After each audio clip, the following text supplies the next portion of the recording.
Pais queridos, vamos dar continuidade à nossa jornada de reflexões sobre o Sermão da Montanha. E hoje nós iremos refletir sobre Mateus capítulo 5, versículo 4, que diz: Felizes as pessoas que choram, pois Deus as consolará. É bem verdade que o que o mundo mais procura evitar é a necessidade de chorar. O choro é algo que ninguém gosta e todos evitam.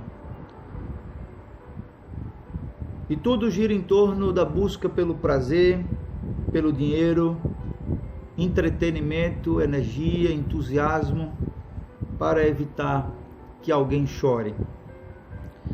E talvez fosse mais fácil a gente entender se Jesus tivesse dito: felizes são os que riem.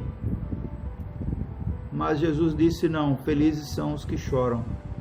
Os que choram é que são felizes. E como entender essa frase paradoxal? De fato, Jesus não está falando aqui sobre o choro natural, que é comum em situações difíceis, como a perda de um ente querido, uma crise financeira ou uma enfermidade grave, mas Jesus está falando aqui de um choro espiritual. É um choro da alma, é um choro do nosso interior, que surge a partir de duas percepções. Primeiro, quando a gente percebe a nossa natureza humana, falha, limitada, pecadora, indigna do amor de Deus, do perdão de Deus, da salvação que Ele conquistou por nós na cruz. E quando nos deparamos com isso, com a nossa indignidade, com os nossos pensamentos, com as nossas atitudes e as nossas palavras, que muitas vezes são completamente fora do propósito e da vontade de Deus, isso deve gerar em nós um incômodo santo, um inconformismo. E isso deve nos fazer chorar. Como o apóstolo Paulo disse: miserável homem que sou, quem me livrará do corpo dessa morte?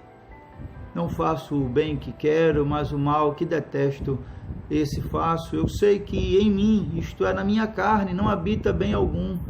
O apóstolo Paulo sabia muito bem o que significava esse choro da alma. E quando nós choramos na nossa alma pelos nossos próprios pecados, isso tem um fruto maravilhoso, porque isso nos conduz ao arrependimento. Essa reflexão interior nos faz perceber que nós precisamos mudar e buscar de Deus uma transformação, para que Ele nos transforme, para que sejamos melhores pais, melhores cidadãos, melhores filhos, melhores profissionais, amigos, instrumentos de Deus nesse mundo, sendo sal e luz, para que possamos ser mais parecidos com Jesus. Em segundo lugar, esse choro da alma reflete também a nossa percepção sobre a sociedade. O que acontece em nossa sociedade, coisas terríveis todos os dias, pecados alheios, pecados da sociedade, coisas que são influenciadas pela carne humana, pelo maligno,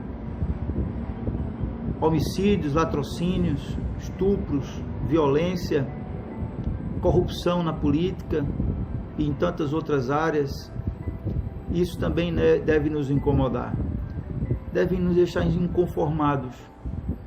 E nós devemos traduzir esse choro e frutificar esse choro em oração, pedindo a Deus que mude, que liberte, que salve, que transforme e que nos faça instrumentos de transformação em nossa sociedade.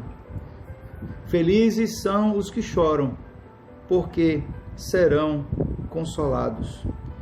Para que haja a verdadeira alegria da salvação e do perdão da vida com Deus, é necessário que antes a gente chore, inconformados com nossos pecados e com os pecados do mundo. E por fim, Jesus disse que quem chora será consolado. E que consolo é esse? É o consolo de viver sendo transformado por Deus, de viver a vontade de Deus, que é boa, agradável e perfeita.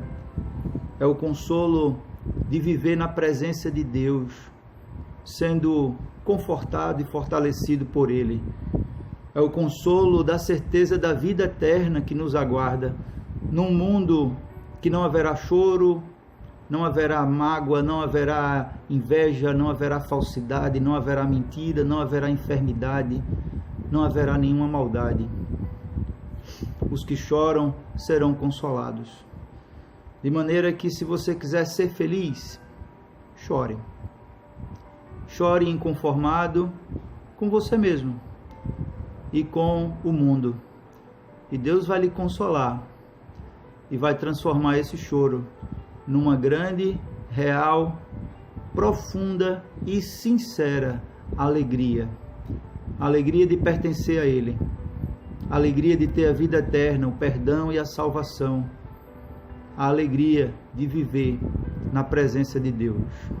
Felizes são os que choram, pois Deus consolará a cada um. E possamos praticar esse princípio na nossa vida. Que Deus nos abençoe e que você possa continuar comigo nessa jornada, refletindo sobre o Sermão da Montanha. Amém? Grande abraço.